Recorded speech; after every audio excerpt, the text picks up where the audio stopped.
agile. Le terme est plutôt facile à comprendre. D'accord, mais la méthode agile, qu'est-ce que c'est ? Née dans le milieu informatique à la fin des années 90, la méthode agile vise à réduire le cycle de développement des projets pour répondre plus rapidement aux demandes, elles-mêmes souvent évolutives, de l'utilisateur final.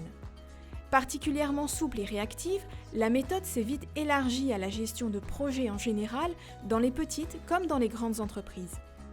Le manifeste du développement agile, rédigé en 2001 par 17 développeurs lors d'un séminaire en Californie, pose 4 valeurs et 12 principes caractéristiques de la méthode.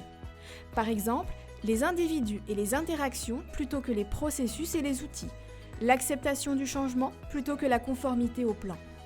Dans les principes, on trouve entre autres satisfaire le client en priorité, livrer le plus souvent possible des versions opérationnelles de l'application, faire simple.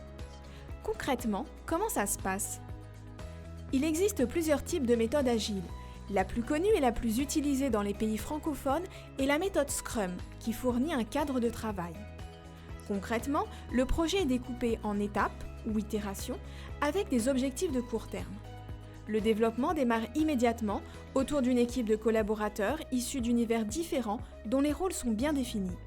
Dès que possible, un premier produit ou service est proposé pour être testé dès le départ et amélioré en continu par le client. Dans ce cadre méthodologique, sont apparus tout un ensemble de termes très précis en anglais. Retenons le sprint, c'est-à-dire l'étape, rythmée par des sprint review, examens, le daily scrum, point quotidien, le MVP, produit minimum viable. Entre autres acteurs, le Product Owner ou PO désigne le propriétaire du produit, représentant du client, et le Scrum Master est le chef d'orchestre. La méthode agile est donc une méthode souple de gestion de projet qui s'adapte à la double contrainte de temps et de transformation des organisations.